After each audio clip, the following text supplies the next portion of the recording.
फिर हम लोग पहुंचे इन्वेस्टमेंट अकाउंट में, क्वेश्चन नंबर 8 में। क्वेश्चन नंबर 8 में बाकी पूरा क्वेश्चन हमारा कंप्लीट हो गया है, कैलकुलेशन वगैरह, इन्वेस्टमेंट अकाउंट वगैरह सब कुछ कंप्लीट हो गया है, बस सिर्फ जर्नल एंट्रीज करना बाकी है। तो ये जो पूरा इन्वेस्टमेंट अकाउंट हमने बनाया है, इसमें जर्नल एंट्रीज कैसे करते हैं वो मैं सिखा देता हूँ। मैंने थियरी वाले वीडियोस में जर्नल एंट्रीज के रूल्स सिखाए हैं, अभी मैं जर्नल एंट्रीज प्रैक्टिकली इस क्वेश्चन नंबर 8 में करके दिखा रहा हूँ। यहाँ पे लिखा हुआ है, यहाँ पे ऊपर से लिखा, सेकंड लाइन में लिखा हुआ है, पास necessary journal entries in the books of Shri मंथन। तो जर्नल एंट्रीज के लिए मैंने थियरी वाले वीडियोस में भी बताया आपको कि पहले इन्वेस्टमेंट अकाउंट तो पूरा कंप्लीट करना ही पड़ेगा, इन्वेस्टमेंट अकाउंट पूरा कंप्लीट करना पड़ेगा।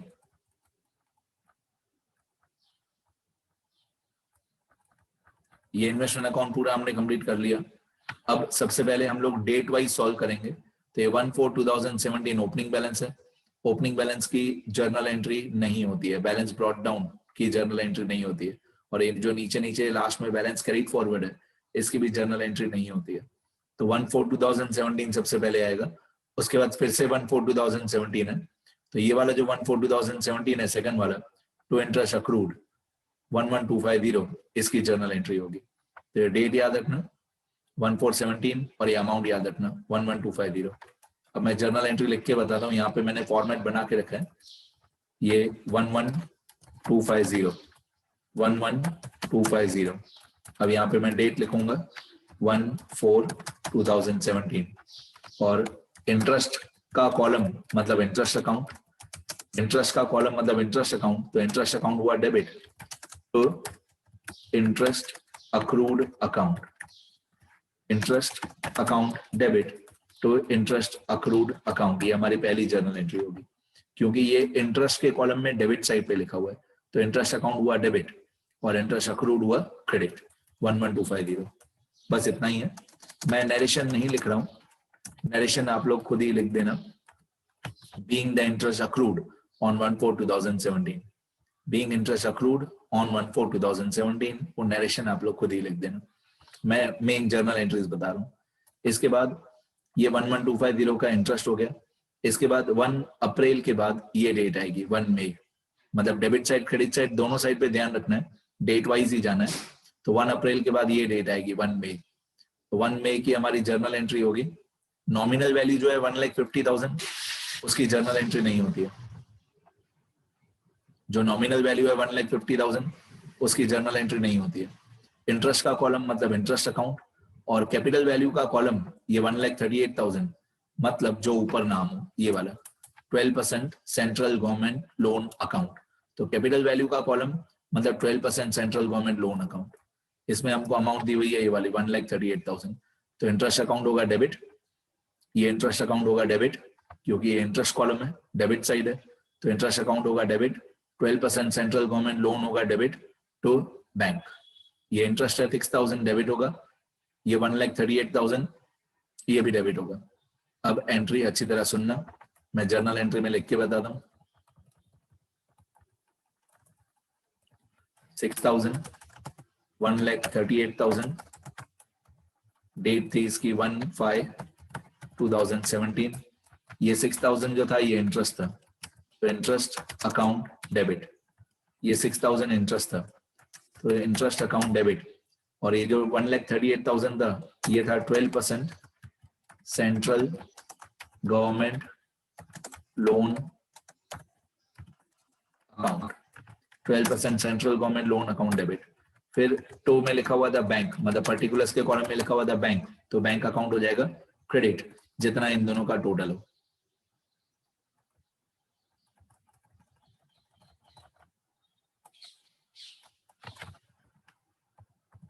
जितना इन दोनों का टोटल हो, 6,000 और 1,38,000।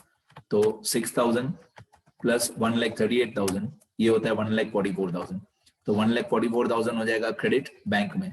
तो interest debit, 12% central government loan account debit to bank, और डेट जो 1/5 थी। एक बार अमाउंट चेक कर लेते हैं सही है कि गलत है। अमाउंट सही है, ये वाला 6,000 इंटरेस्ट में डेबिट, ये वाला 1,38,000 12% सेंट्रल गवर्नमेंट लोन में डेबिट टू बैंक। तो हम लोग भी लिखेंगे टू बैंक। टू वाला टू में आता है, मैं 1000 बार बोलता हूँ टू वाला टू में आता है, तो ये जर्नल एंट्री में टू में ही आएगा, टू बैंक। अब 1 मई के बाद डेट आती है ये क्रेडिट साइड पे 1 जून वाले, 1 मई के बाद ये डेट आएगी 1 जून। 1 जून पे ये 3750 इंटरेस्ट है, ये 3750 इंटरेस्ट है और ये 73,500 है 12% सेंट्रल गवर्नमेंट लोन। और मैंने 1000 बार बताया कि बाय वाला डेबिट में आता है, ये बाय बैंक है तो बैंक हो जाएगा डेबिट। तो मैं डेट लिखूंगा यहाँ पे 1 जून, डेट लिखूंगा मैं यहाँ पे 1 जून 2017। अब बाय बैंक है तो मैं लिखूंगा bank account debit, by bank है तो मैं लिखूंगा bank account debit, bank account debit. और इंटरेस्ट हुआ क्रेडिट तो to interest account to 12% central government loan account, central government loan account. तो इंटरेस्ट की अमाउंट है ये वाली 3750 और 12% सेंट्रल गवर्नमेंट लोन है 73,500, 3750 और 73,500। तो मैं यहाँ पे क्रेडिट साइड पे लिखूंगा 3750 और 73,500। अब इन दोनों का टोटल करके मैं डेबिट कर दूंगा, इन दोनों को प्लस कर दूंगा, 3750 और 73,500 दोनों को प्लस करके 77,250। तो 77,250 हो जाएगा, 77,250 हो जाएगा डेबिट। दोनों का टोटल करके मैंने बैंक में लिख दिया। नरेशन आप लोग लिख देना, बीइंग इन्वेस्टमेंट्स सोल्ड, बस इतना लिख देना, बीइंग इन्वेस्टमेंट सोल्ड हो गया। अब 1 जून के बाद, 1 जून के बाद वापस इन्वेस्टमेंट अकाउंट में जाते हैं, देखते हैं और क्या है। तो 1 जून के बाद कौन सी डेट है, डेट वाइज जाएंगे। यहाँ पे 1 जून तक हो गया हमारा, 1 जून के बाद ये डेट है 30 जून।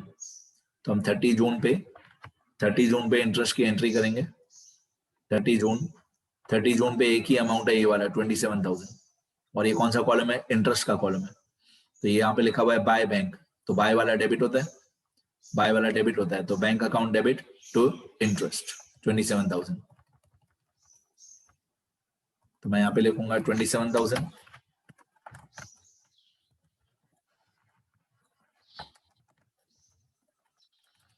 बाय बैंक लिखा हुआ है तो मैं लिखूंगा बैंक अकाउंट डेबिट और टू इंटरेस्ट का कॉलम है तो इंटरेस्ट अकाउंट और डेट थी इसकी 30 जून। नरेशन आप लोग खुद ही लिखते जाना, being interest received, being interest received, बस इतना ही। नेक्स्ट 30 जून के बाद देखें कौन सी डेट है।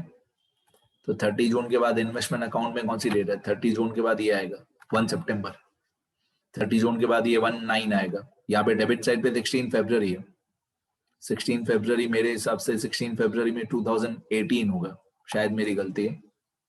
16 फरवरी में 16 दिसंबर है, अच्छा 16 दिसंबर 2017 है, यहाँ मेरी गलती है, ये 16 दिसंबर है, 16 दिसंबर 2017 है, 16 दिसंबर 2017।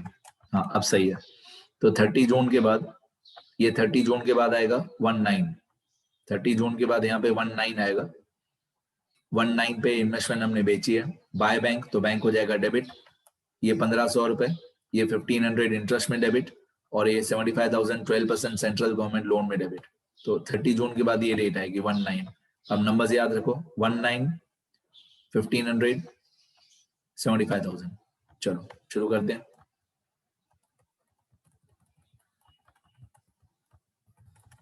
यहाँ पे डेट आएगी 1/9/2017। इंटरेस्ट में क्रेडिट हुआ 1500 और 12% सेंट्रल गवर्नमेंट लोन में क्रेडिट हुआ 75,000। ठीक है, इंटरेस्ट इतना क्रेडिट हुआ 1500 और 12% सेंट्रल गवर्नमेंट लोन क्रेडिट हुआ 75,000। अब इन दोनों का टोटल करके हम लोग बैंक अकाउंट में डेबिट कर देंगे 76,500। ठीक है, अब मैं जर्नल एंट्री ऊपर से ये वाली कॉपी कर लेता हूँ। जर्नल एंट्री ये सेल वाली सेम होगी, bank account debit to interest account to central government loan account, मतलब पर्टिकुलर्स का कॉलम सेम पूरा, वो पूरा मैंने कॉपी पेस्ट कर दिया। Bank account debit to interest account to 12% central government loan account, amounts obviously change होंगी। नरेशन में आप लोग लिख देना बीइंग इन्वेस्टमेंट्स सोल्ड, बस इतना ही, बीइंग इन्वेस्टमेंट सोल्ड। अब 19 के बाद कौन सी डेट है, 19 के बाद है डेट ये 1 सितंबर है, इसके बाद ये डेट आएगी 16 दिसंबर। तो 16 दिसंबर पे एक परचेज है, ये 90,000 नॉमिनल वैल्यू की जर्नल एंट्री नहीं होती है, ये 4950 इंटरेस्ट इसकी एंट्री होगी, और 90,900 12% सेंट्रल गवर्नमेंट लोन इसकी भी एंट्री होगी। अब नंबर्स याद रखो, 16 दिसंबर, 4950, 90,900।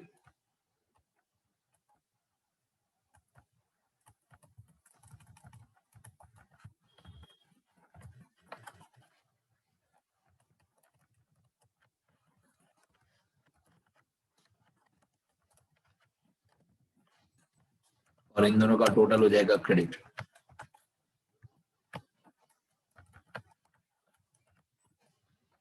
तो 4950 इंटरेस्ट में डेबिट, 90,900 12% सेंट्रल गवर्नमेंट लोन में डेबिट टू बैंक। अब मैं जर्नल एंट्री ऊपर से कॉपी कर लूंगा, ये परचेज वाली जो जर्नल एंट्री थी, जर्नल एंट्री पूरी सेम कॉपी पेस्ट हो जाएगी, सिर्फ अमाउंट्स और डेट्स चेंज होगी। जर्नल एंट्री पूरी कॉपी कर दी मैंने। तो इंटरेस्ट हुआ डेबिट, 12% सेंट्रल गवर्नमेंट लोन हुआ डेबिट, और बैंक अकाउंट हुआ क्रेडिट। नरेशन आप लोग लिख देना, बीइंग इन्वेस्टमेंट्स परचेज्ड, बस सिंपल इतना ही नरेशन। नरेशन की कोई मार्क्स नहीं होती है, पर लिखना जरूरी होता है, बीइंग इन्वेस्टमेंट्स परचेज्ड। अब वापस इन्वेस्टमेंट अकाउंट में जाएंगे और देखेंगे 16 दिसंबर के बाद कौन सी डेट है। 16 दिसंबर के बाद देखें कौन सी डेट है, ये 16 दिसंबर है, इसके बाद डेट ये वाली आएगी 31 दिसंबर। आप लोग देख रहे हो मैं डेट वाइज सॉल्व कर रहा हूँ, सब डेट वाइज ही करना है। तो 16 दिसंबर के बाद ये है 31 दिसंबर, ये है 27,900 इंटरेस्ट हमको मिला, इंटरेस्ट हुआ क्रेडिट। तो ये बाय बैंक मतलब बैंक हो जाएगा डेबिट 27,900।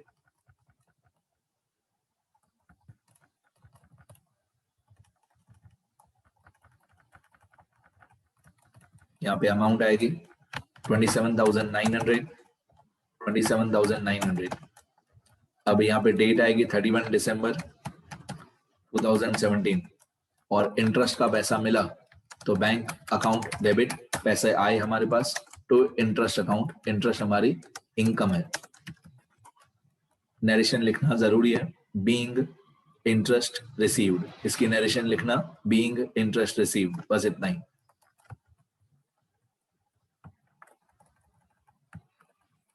चलो 31 दिसंबर हो गया। 31 दिसंबर के बाद देखें और आगे कौन सी डेट है। 31 दिसंबर के बाद, 31 दिसंबर के बाद सब जगह पे 31 मार्च, 31 मार्च, 31 मार्च, 31 मार्च, सब जगह पे 31 मार्च है। तो पहले ये इंटरेस्ट अक्रूड होगा, ये जो क्रेडिट साइड पे इंटरेस्ट अक्रूड होगा, वर्किंग नोट्स में भी ऐसा ही है, पहले इंटरेस्ट अक्रूड की एंट्री आएगी, फिर इंटरेस्ट को इंटरेस्ट एंड डिविडेंड अकाउंट में ट्रांसफर करेंगे। शब्दों को समझो, पहले इंटरेस्ट अक्रूड होगा ये वाला 13,950 वाला, फिर इंटरेस्ट कॉलम का जो डिफरेंस आया 51,900 उसको इंटरेस्ट एंड डिविडेंड अकाउंट में ट्रांसफर करेंगे।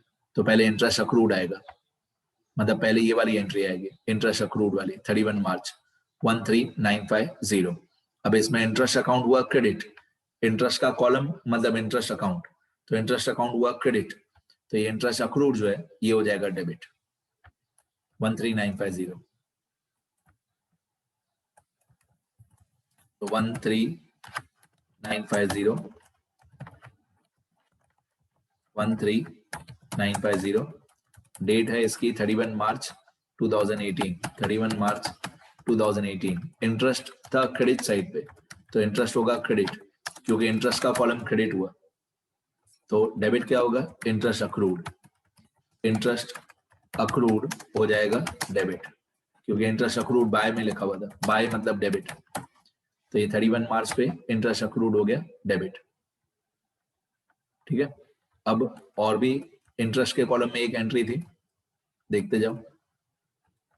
ये वाला 31 मार्च हो गया। अब डेबिट साइड वाला 31 मार्च, ये डेबिट साइड वाला जो 31 मार्च है इसमें अमाउंट है 51900। ये 51900 इंटरेस्ट के कॉलम में डेबिट हुआ, ये 51900 इंटरेस्ट के कॉलम में डेबिट हुआ, मतलब इंटरेस्ट अकाउंट डेबिट हुआ to interest and dividend account. To वाला टू में आएगा, तो टू इंटरेस्ट एंड डिविडेंड को ऐसे ही लिखेंगे, to interest and dividend. Amount याद रखो 51,900।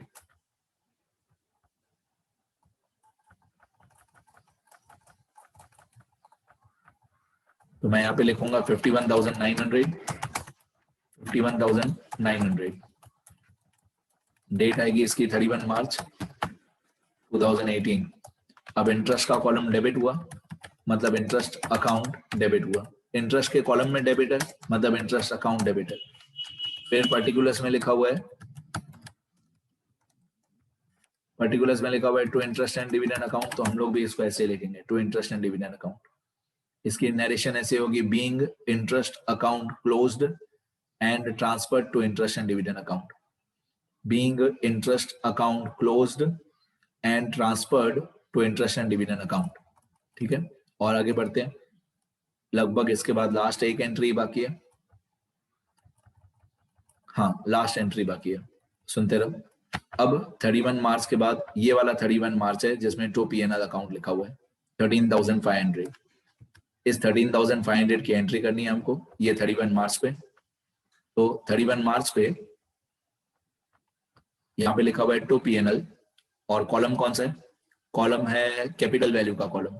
कैपिटल वैल्यू का कॉलम मतलब 12% सेंट्रल गवर्नमेंट लोन हुआ डेबिट, और टू पीएनएल, तो टू पीएनएल मतलब पीएनएल हुआ क्रेडिट 31 मार्च 2018। 13,500 रुपए। तो मैं लिखूंगा 13,500, 13,500, 13,500। इसमें मैं डेट लिखूंगा 31 मार्च 2018। 12% central government loan, 12% central government loan का जो अकाउंट है, मतलब इन्वेस्टमेंट अकाउंट है, ये हुआ डेबिट। और टू पीएनएल मतलब to profit and loss account हुआ credit, to profit and loss account. तो नरेशन में लिखना being the net profit on investment transferred to PNL account. क्या लिखोगे नरेशन में? Being the net profit on investments या of investments transferred to profit and loss account, ऐसा narration लिखना जरूरी है। और लास्ट में जब सारी एंट्री हो जाए तो ग्रैंड टोटल भी जरूरी है। अब एक यहाँ पे क्रेडिट साइड पे बच गया 31,318, ये क्लोजिंग बैलेंस है। क्लोजिंग बैलेंस की जर्नल एंट्री नहीं होती है। बाकी तो मैंने डेट वाइज बता दिया। अब मैं लास्ट में ग्रैंड टोटल करूंगा सारी एंट्रीज का। ये जितनी भी एंट्रीज हैं लास्ट में ग्रैंड टोटल करना, ये सब सजावटें करना जरूरी है। मैं यहाँ पे लिख देता हूँ grand total equal to sum from, ये पहली अमाउंट है 11,250, यहां से लेकर लास्ट अमाउंट है 13,500, 13,500। तो टोटल आ रहा है 539,100,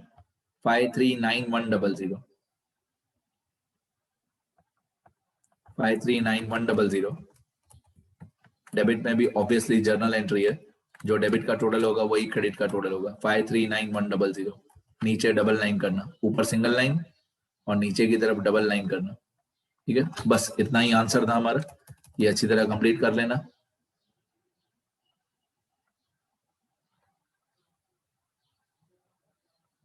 इतना ही आंसर था हमारा, इतना कंप्लीट कर लेना अच्छी तरह। तो मैं एक बार दिखा देता हूँ कि इस वीडियो लेक्चर में मैंने क्या कराया।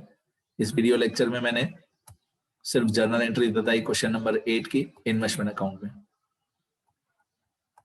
तो एक बार मैं जर्नल एंट्री स्क्रॉल कर देता हूँ जैसे आप लोग लिख सको अच्छी तरह। चाहिए इसके लिए इन्वेस्टमेंट अकाउंट, इन्वेस्टमेंट अकाउंट होगा सारा तो जर्नल एंट्री आराम से हो जाएगी।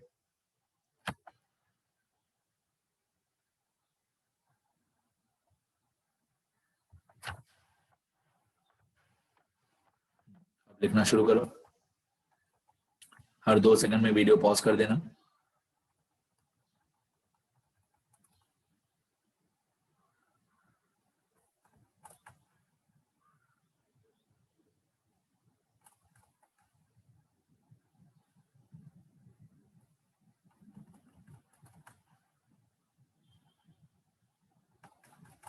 ठीक है, इतना ही था इस वीडियो लेक्चर में बेटा, इतना लिख लेना सब लोग। बाकी ये पूरा क्वेश्चन पहले हम लोग सॉल्व कर चुके हैं 12 वाला, सॉरी क्वेश्चन 8 वाला।